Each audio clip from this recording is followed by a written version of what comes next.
আজকে আমাদের রান্না হবে হচ্ছে মাটন চম্পারন। এখানে 2 কেজি মাটন আছে, তার জন্য প্রায় 1 কেজি মতন পেঁয়াজ কাটা হয়েছে। তার মধ্যে দেওয়া হলো সর্ষের তেল। সর্ষের তেল কতটা? সর্ষের তেল এটা 200 তার কম ছিল, 150 মতন সর্ষের তেল দেওয়া হলো। এরপরে কি দেওয়া হবে আমি জানি না।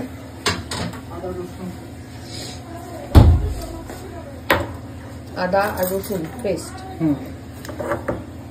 এটা ম্যারিনেশনটা হচ্ছে আর কি মাটনে। আদা, এটা আদা না, সরি এটা রসুন। রসুন আদা আদা চিনি এটা। আদা রসুন গেল। এরপরে এবার মশলার মধ্যে যাবে হচ্ছে আমার একটু গুঁড়ো লঙ্কা, কাশ্মীরি নয় এটা, এটা ঝাল, একটু ঝাল লঙ্কা অল্প দেবো। ঝাল কাশ্মীরি বা কাশ্মীরি দুটোই যাবে। কাশ্মীরি তো রঙের জন্য, সে ঠিক আছে। তারপরে একটু মিট মশলা যাবে অল্প। একটু দে, ভাই খাবে না না, প্রচুর ঝাল হয়ে যাবে তাই। কাশ্মীরি একটু দেবো, কাঁচা লঙ্কা দেবো তো। এটা কি কি বল? জিরের গুঁড়ো। জিরের গুঁড়ো গন্ধে বুঝেছি। ধনে আছে? হ্যাঁ কম আছে, কালকে কিনে নিয়ে এসছে। ধনেটা একটু বেশি লাগতে হচ্ছে।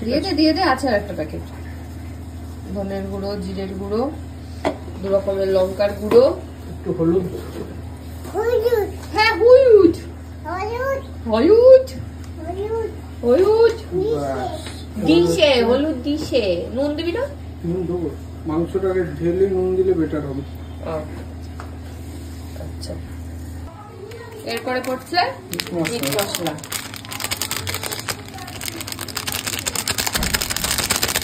তারপরে মাংস আর মশলা কিছু। আচ্ছা, এরপরে যাবে গরম মশলা।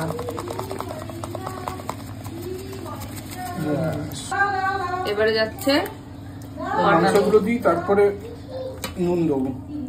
এইটুকুর মধ্যে ধরবে না রে? তো সেটাই তো ভাবছি, তোকে প্রথমে জিজ্ঞেস করলাম। হ্যাঁ না, হয়ে যাবে না রে, করে যাবে।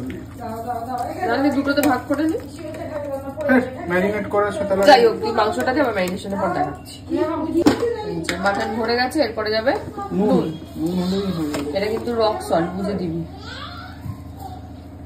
পিঙ্ক সল্ট, এখানে তো সেকেন্ড চান্স নেই কোনো। যাই হোক, মানে বেশি না হয়ে যায়। পিঙ্ক সল্ট আমার পাট করে বেশি হয়ে যায়, যদি লাগে পরে দেবো। এরপরে যাচ্ছে তেজপাতা, শুকনো লঙ্কা, কাঁচা লঙ্কা বলতে হচ্ছে। কাঁচা লঙ্কা দেবো এখনই দিয়ে দেবো, সেটা তো তোকে ভিডিও নিতে হবে না। এরপরে কি কি দিবি বলে? আর কিছু নেই, হয়ে গেছে। শুধু কাঁচা লঙ্কা দিয়ে ম্যারিনেট করে কতক্ষণ রাখবি? 2 ঘন্টা। 2 ঘন্টা। এই যে হাঁড়ি রেডি হচ্ছে। হ্যাঁ, এই যে হাঁড়ি, 2 কেজির হাঁড়ি, এটার মধ্যে যাবে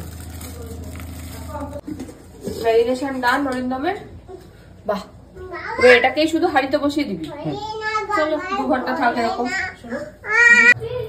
ফিরে এসেই আমার মেন ইন্টারেস্ট ছিল এই হাঁড়িটার উপরে কি হয়েছে ভেতরটা দেখার জন্য। রেডি, একদম সুন্দর সেদ্ধ হয়েছে। আমি এসে একটা টেস্ট করে নিয়েছি অলরেডি, টেস্টটাও ঠিকঠাক আছে। একটু হালকা নুনটা দিলে আরো ভালো লাগবে আর কি, বাট দারুণ হয়েছে ব্যাপারটা। বলছি, এসে তো আমি দেখলাম মাটনটা একদম ঠিকঠাক হয়েছে।